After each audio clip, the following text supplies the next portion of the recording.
जय हिंद। मेरा नाम है ऋषिकेश नायक और मैं आपका स्वागत करता हूं शिक्षक गुरु के इस ऑनलाइन प्लेटफॉर्म पे। कल हमने कुछ कक्षाएं चलाई थी, आज उसके बारे में थोड़ा डिटेल से बात करेंगे। संविधान की कक्षाएं चल रही थी। संविधान के प्रमुख भागों के बारे में मैंने बताया हुआ था आप लोगों को कि parts, articles and schedule. Parts को कहा जाता है भाग, आर्टिकल्स आपके अनुच्छेद और शेड्यूल को कहा जाता है अनुसूची। जैसा कि पिछली कक्षा में मैं आपसे डिस्कस कर चुका हूं कि हमारे कॉन्स्टिट्यूशन में टोटल 395 आर्टिकल्स है। नंबर के हिसाब से देखने पर 395 आर्टिकल्स है और वो 395 आर्टिकल्स आपके 22 भागों में बटे हुए हैं। आज हम डिस्कस करेंगे उन 22 भागों के बारे में और उनसे रिलेटेड जो भी आर्टिकल्स है उनके बारे में।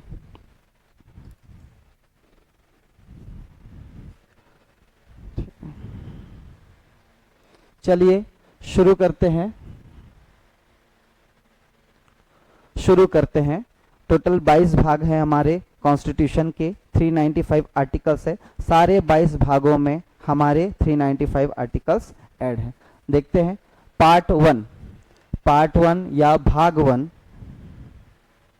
पार्ट वन या भाग एक। भाग एक का नाम है the union and it's territory, संघ एवं उसके राज्य क्षेत्र। यूनियन एंड इट्स टेरिटरी, संघ एवं उसका राज्य क्षेत्र। इसमें टोटल 4 आर्टिकल आते हैं, 1 से लेकर 4 तक। उसके बाद भाग 2 आता है, उसका नाम है सिटीजनशिप, हिंदी में कहते हैं नागरिकता। सिटीजनशिप के बारे में आर्टिकल 5 से लेकर आर्टिकल 11 में चर्चा है। पार्ट 3 या भाग 3, उसका नाम है फंडामेंटल राइट्स, मूल अधिकार। फंडामेंटल राइट्स को मूल अधिकार कहा जाता है। पार्ट 4 आर्टिकल नंबर 36 से लेकर आर्टिकल नंबर 51 तक है। उसका नाम है directive principles of state policy, राज्य के नीति के निर्देशक तत्व।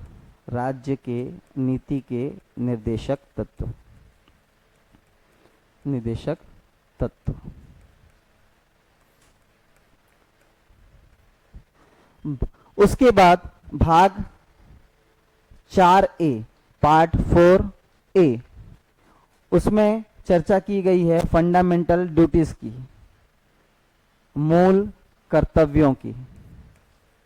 फंडामेंटल ड्यूटीज या मूल कर्तव्यों की। आर्टिकल नंबर 51A, केवल एक आर्टिकल है। टोटल मूल कर्तव्यों की संख्या 11 है। पार्ट 5 द यूनियन, संघ। भाग 5 का नाम है संघ, जिसमें केंद्र की बात की गई है, संघ की बात की गई है। हमने पिछली कक्षा में एग्जीक्यूटिव्स, पार्लियामेंट, जुडिशरी पढ़ा था, तो उसके बारे में कंप्लीट डिटेल हमको कहाँ मिलता है? पार्ट 5 में मिलता है। आर्टिकल 52 से 151 के बीच में आता है पार्ट 5। ठीक है। उसके बाद हमारा पार्ट 6 भाग 6, 152 से लेकर 237, आर्टिकल नंबर 152 से 237। इसमें चर्चा की जाती है राज्य के बारे में। भाग का नाम है द स्टेट्स, अर्थात राज्य। जैसे मध्य प्रदेश, छत्तीसगढ़ ये राज्य होते हैं, उसी प्रकार उसी की ही चर्चा की जाएगी यहाँ पर। ठीक है। पार्ट 7 आर्टिकल नंबर 238, ये पहले संविधान में शामिल था, बाद में इसे निकाल दिया गया क्योंकि इसमें पार्ट बी के राज्यों के बारे में बताया गया था। वो अभी है नहीं हमारे संविधान में।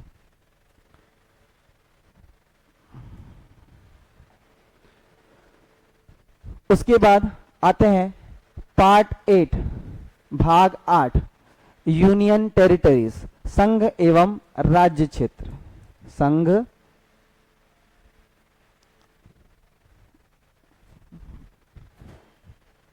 संघ एवं राज्य क्षेत्र नहीं, संघ शासित प्रदेश, संघ शासित प्रदेश, प्रदेश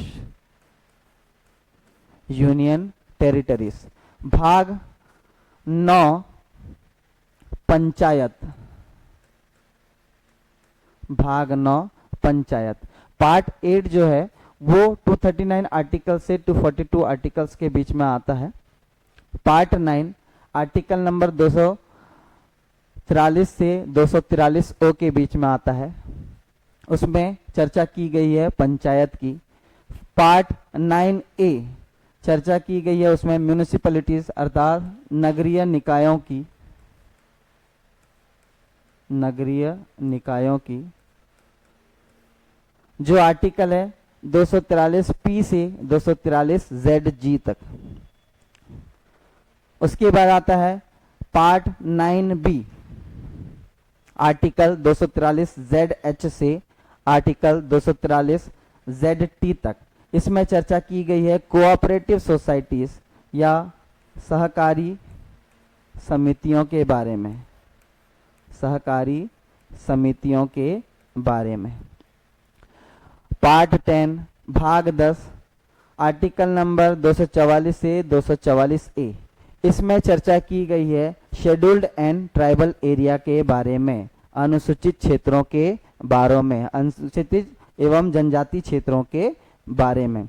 पार्ट 11 आर्टिकल नंबर 245 से आर्टिकल नंबर 263 तक, इसमें राज्य और केंद्र के मध्य संबंध के बारे में बताया गया है। राज्य एवं केंद्र के मध्य, केंद्र के मध्य संबंध, relation between union and the states. उसके बाद आता है पार्ट 12 आर्टिकल नंबर 264 से 300 ए, इसमें finance, property, contracts and suits के बारे में बताया गया, मतलब वित्त रिलेटेड सारे मामले इस भाग के अंतर्गत आते हैं, वित्त रिलेटेड सारे मामले इस भाग के अंतर्गत आते हैं।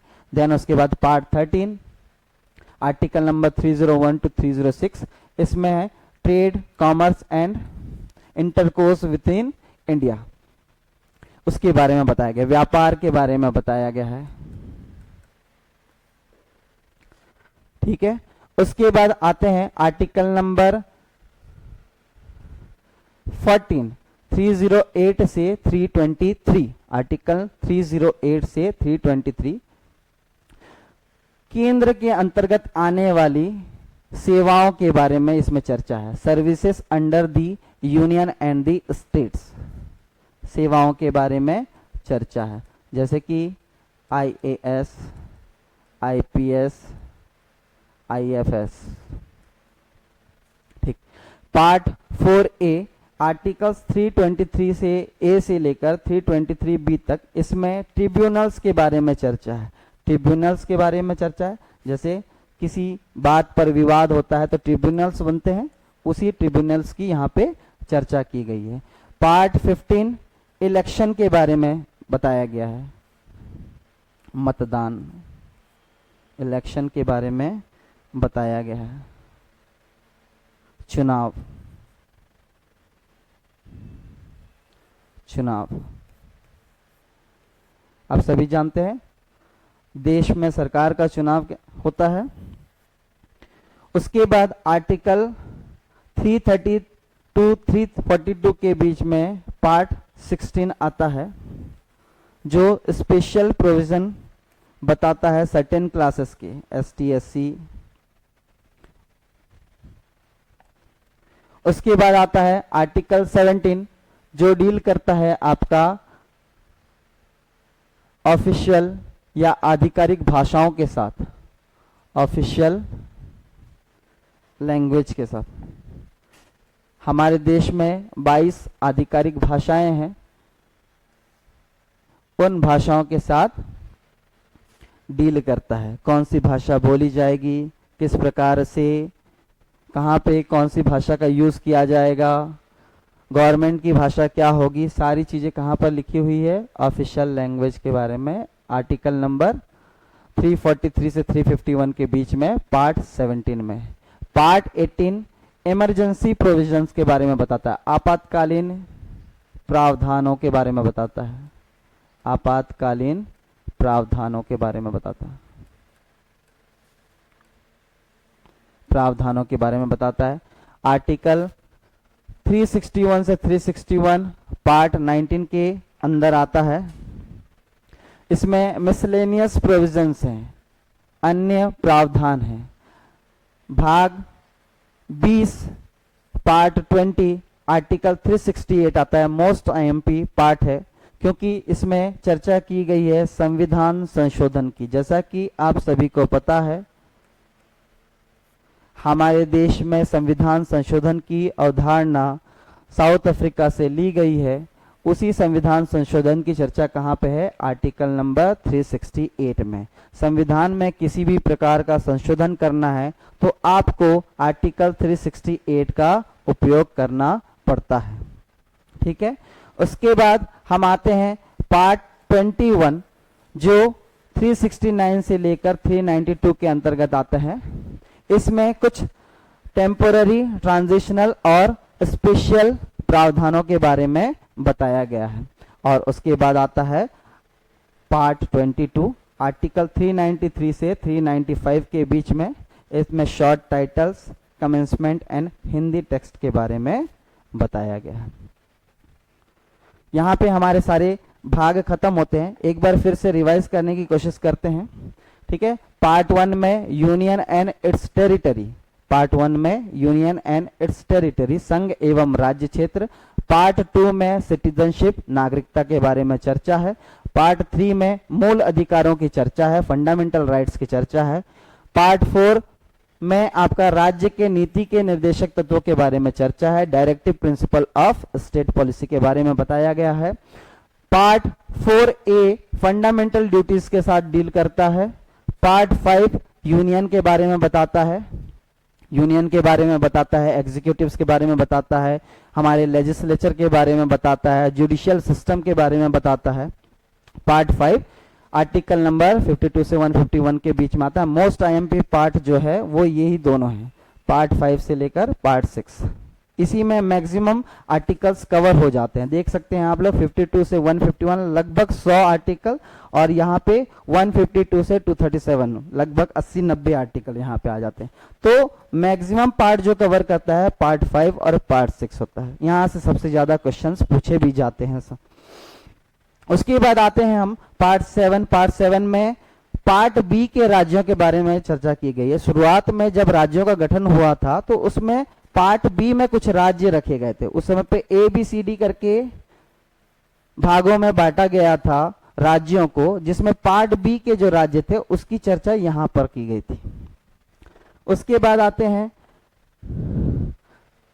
पार्ट 8 आर्टिकल नंबर 239 से 242 यूनियन टेरिटरीज, संघ शासित प्रदेशों के बारे में बताया गया। जैसा कि आप सभी जानते हैं हमारे देश में 8 संघ शासित प्रदेश है। ठीक है, कौन कौन से संघ शासित प्रदेश हैं? अगर हम देखना चाहेंगे तो वहां से अगर लिखना चाहेंगे तो लिख सकते हैं। यहाँ पे जम्मू एंड कश्मीर हो गया, जम्मू कश्मीर हो गया, लद्दाख हो गया, ऊपर से आएंगे तो चंडीगढ़ हो गया, दिल्ली हो गया,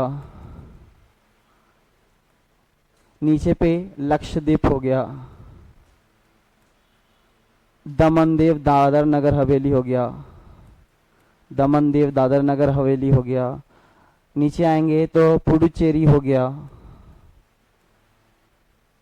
और लास्ट में जो है वो Andaman Nicobar, Andaman Nicobar. Total 8 union territories है, जम्मू कश्मीर, लद्दाख, उसके बाद चंडीगढ़, दिल्ली, नीचे पे लक्षद्वीप, दमन दीव, पुडुचेरी और अंडमान निकोबार द्वीप समूह। ठीक है।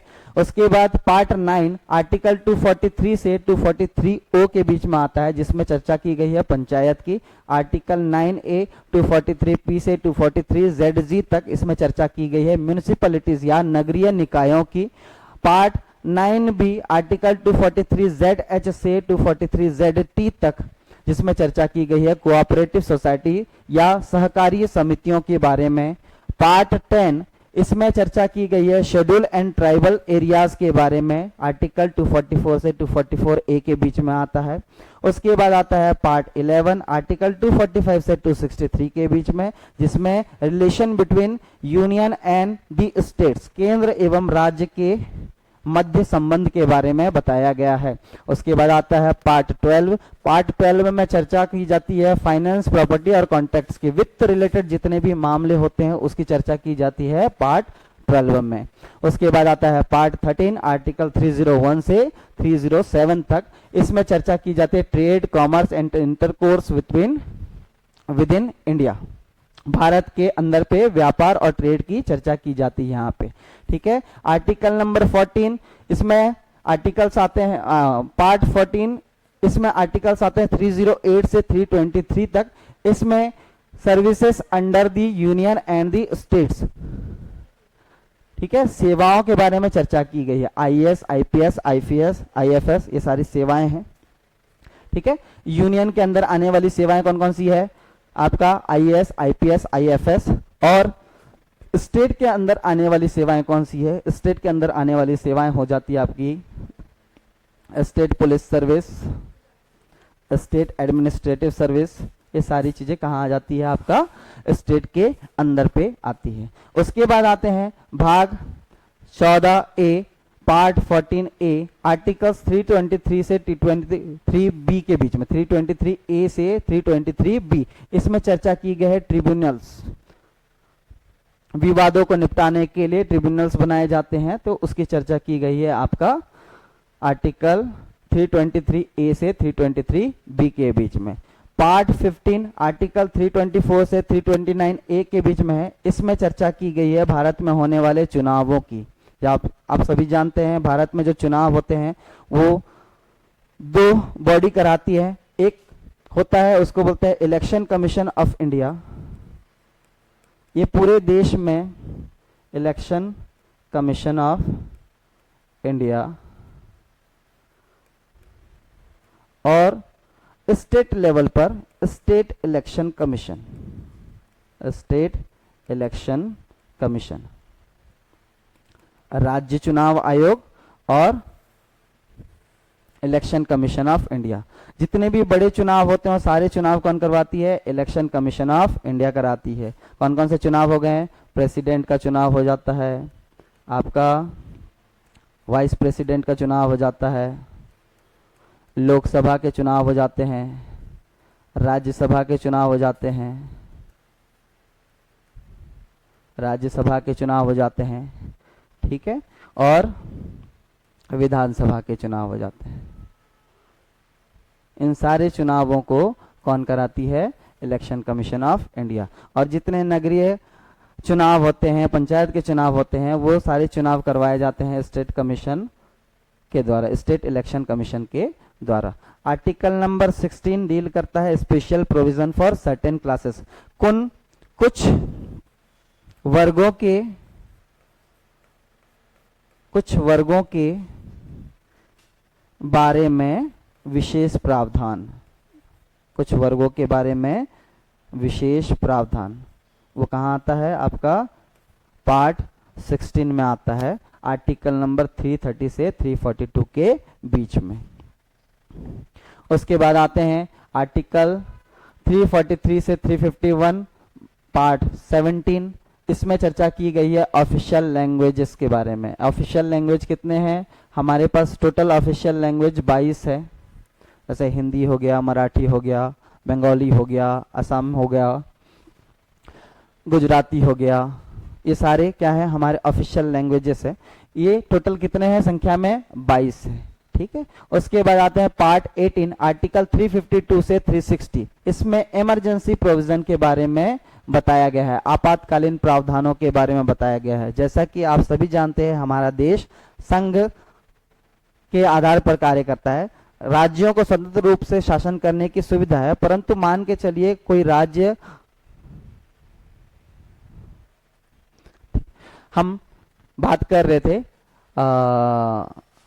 भाग 18 जिसमें चर्चा की गई है आपातकालीन प्रावधानों की। जैसा कि आप सभी जानते हैं भारत एक संघ है, परंतु यहाँ पे राज्य स्वतंत्र रूप से शासन करते हैं।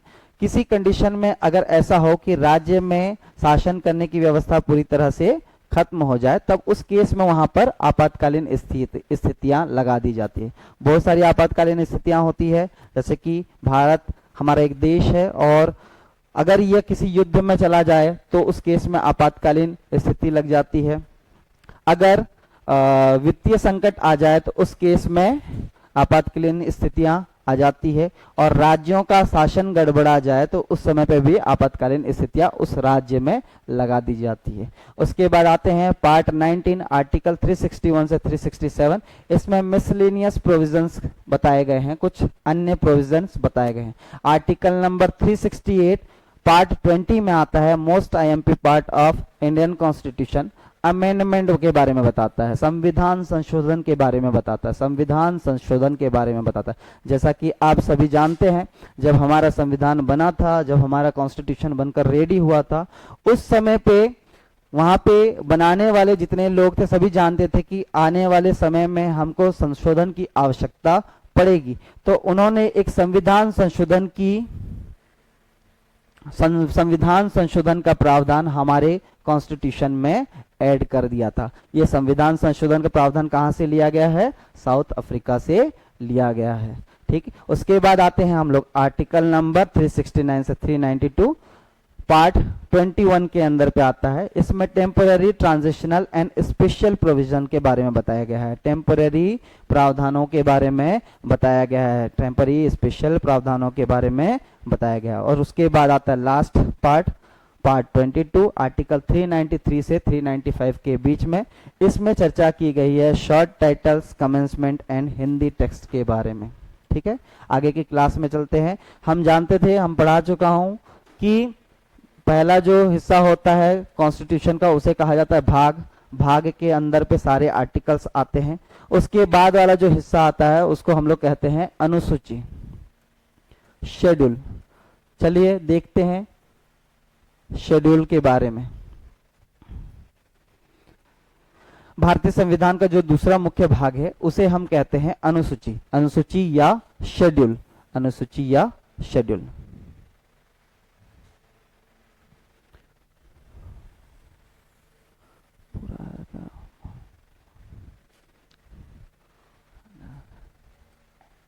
पूरा ही गायब हो गया हाँ, पूरा ही गायब हो गया वो। जैसा कि मैं आप लोगों से पहले ही बता चुका हूं, आप लोगों को पहले ही बता चुका हूं कि भारतीय संविधान के 3 प्रमुख हिस्से हैं। पहले हिस्से को कहा जाता है भाग।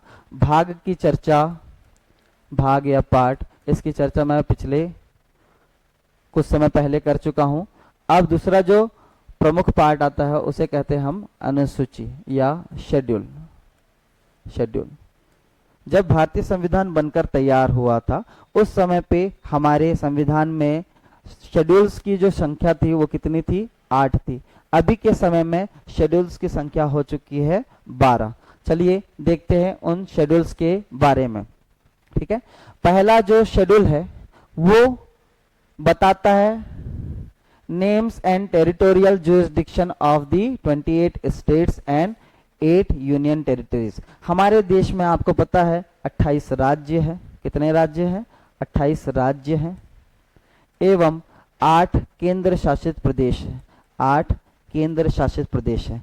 अब उन सारे राज्यों की सीमाएं कहां कहां तक है, उन सारी चीजों के बारे में कहां पे डिस्कस किया गया है? फर्स्ट शेड्यूल में डिस्कस किया गया है। जब भी संविधान संशोधन करके हम कोई नया, संविधान संशोधन करके हम कोई नया राज्य बनाते हैं, संविधान संशोधन करने की आवश्यकता नहीं पड़ती है नया राज्य बनाने के लिए, साधारण विधि द्वारा हम नया राज्य बना सकते हैं, परंतु उसमें आपको फर्स्ट शेड्यूल को अमेंड करना पड़ता है। फर्स्ट शेड्यूल में आपको उस राज्य को ऐड करना पड़ता है। तो फर्स्ट शेड्यूल में उन्हीं राज्यों के बारे में चर्चा की गई है। पहले हमारे पास राज्य कितने थे? जम्मू कश्मीर के टूटने से पहले हमारे पास राज्यों की संख्या थी 29। उसके बाद जम्मू कश्मीर को तोड़कर 2 यूनियन टेरिटरीज बना दिया गया, तो अब हमारे पास राज्यों की संख्या कितनी हो गई है? 28। तो अभी 28 राज्य, जितने भी 28 राज्य हैं वो सारे 28 राज्य कहाँ पे हैं? फर्स्ट शेड्यूल में रखे गए हैं। साथ ही साथ 8 केंद्र शासित प्रदेशों को भी फर्स्ट शेड्यूल में रखा गया है। ठीक है, तो फर्स्ट शेड्यूल में किसके बारे में चर्चा की गई है?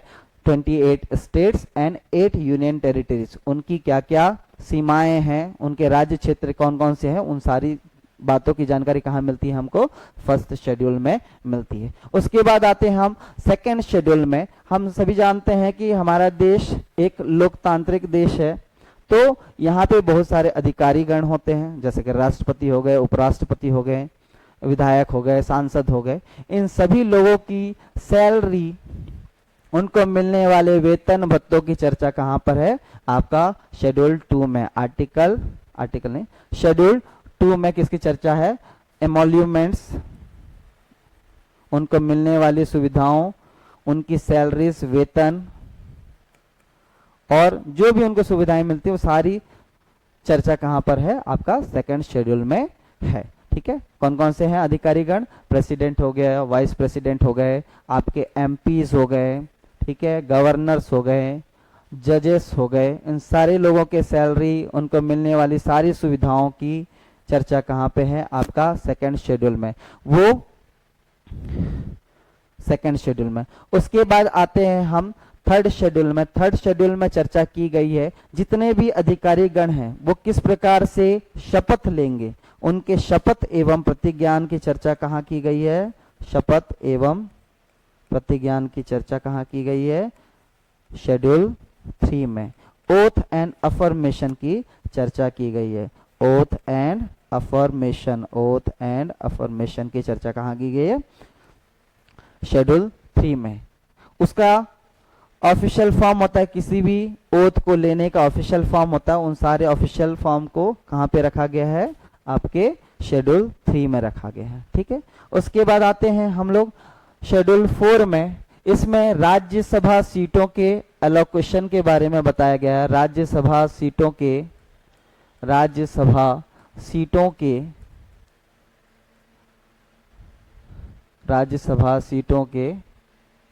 बारे में बताया गया है।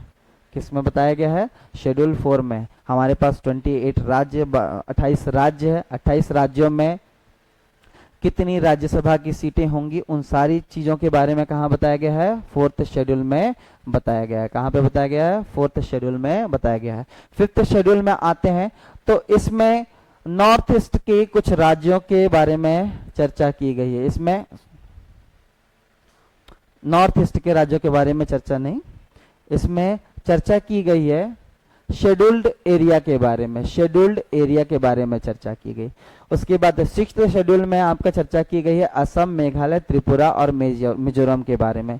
Special provision for the administration of tribal areas in Assam, Meghalaya, Tripura and Mizoram. आपको याद रखना होगा इसमें शेड्यूल्ड एरिया की चर्चा है, इसमें शेड्यूल्ड एरिया की चर्चा है, एरिया की चर्चा है, और इसमें असम, मेघालय, त्रिपुरा और मिजोरम, इन 4 राज्यों के बारे में स्पेशल प्रोविजन के बारे में चर्चा है। यहाँ पे 6th शेड्यूल डील करता है आपका special provision for administration of tribal areas in Assam, Meghalaya, Tripura and Mizoram. और 5th शेड्यूल आपका provision for the administration and control of scheduled area, scheduled tribes area. 7th schedule में आते हैं, इसमें पावर डिस्ट्रीब्यूशन के बारे में बताया गया है। इसमें लिस्ट्स बताएंगे हैं, लिस्ट बताए गए हैं। कौन कौन सी लिस्ट होती है हमारे पास? यूनियन लिस्ट होता है, स्टेट लिस्ट होता है और कॉन्करेंट लिस्ट होते हैं।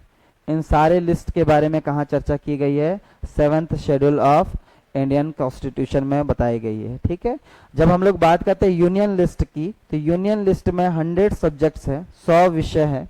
स्टेट लिस्ट में 61 सब्जेक्ट या 61 विषय है, और कॉन्करेंट लिस्ट में 52 विषय या 52 सब्जेक्ट्स है। ठीक है, नेक्स्ट आते हैं 8th शेड्यूल। 8th शेड्यूल में ऑफिशियल लैंग्वेज के बारे में बताएंगे। बताया तो क्या, आप सभी जानते हैं कि हमारे देश में 22 भाषाएं बोली जाती है। 22 भाषाएं बोली जाती है, तो वो 22 भाषाएं कौन कौन सी है, उन सारी 22 भाषाओं के बारे में 22 ऑफिशियल लैंग्वेज के बारे में कहाँ पे लिखा गया है, आपका शेड्यूल्ड 8 में लिखा गया है। 9th शेड्यूल, ये संविधान संशोधन के द्वारा जोड़ा गया था, पहला शेड्यूल था।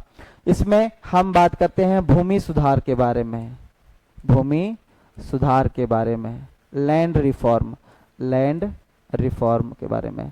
भूमि सुधार कानून जो आया था वो इसी में आया था, लैंड रिफॉर्म के बारे में। उसके बाद आता है आपका 10th शेड्यूल। इसमें चर्चा की गई है दल बदल संबंधित कानूनों के बारे में। इसमें चर्चा की गई है दल बदल संबंधित कानूनों के बारे में। जैसा कि आप सभी जानते हैं, हमारे देश में बहुत सारे राजनीतिक पार्टियां हैं। शुरुआती समय पे जब ये दल बदल कानून आया था, उस समय पे राजनीतिक पार्टियां एक पार्टी छोड़कर किसी दूसरी पार्टी में सम्मिलित हो जाती थी और उनके ऊपर कोई भी एक्शन नहीं लिया जाता था। तो उससे बचने के लिए दल बदल संबंधी कानून लाया गया था, उसको जोड़ा गया है 10th schedule of Indian constitution में। उसके बाद आते हैं हम लोग 11th schedule. 11th schedule deal करता है आपका पंचायत के साथ। पंचायतों के बारे में चर्चा कहाँ की गई है, आपके 11th शेड्यूल में बताई गई है, किस प्रकार से उनका वर्क रहेगा, वो सारी चीजें कहाँ पे है, पंचायत के बारे में है। उसके बाद आते हैं नेक्स्ट जो है वो है आपका 12th शेड्यूल। 12th शेड्यूल में किसके बारे में बताया गया है, म्यूनिसिपैलिटीज के बारे में बताया गया है, नगरीय निकायों के बारे में बताया गया है, नगरीय निकायों के बारे में बताया गया है, नगरीय निकायों के बारे में बताया गया है। जैसे कि आप जानते हैं लोकल लेवल पर दो टाइप की गवर्नमेंट चलती है, गांव के लिए ग्राम पंचायत और शहरों के लिए नगरीय निकाय, नगरीय निकाय, इसको बोलते हैं पंचायत। और ये हो गया आपका म्यूनिसिपैलिटीज।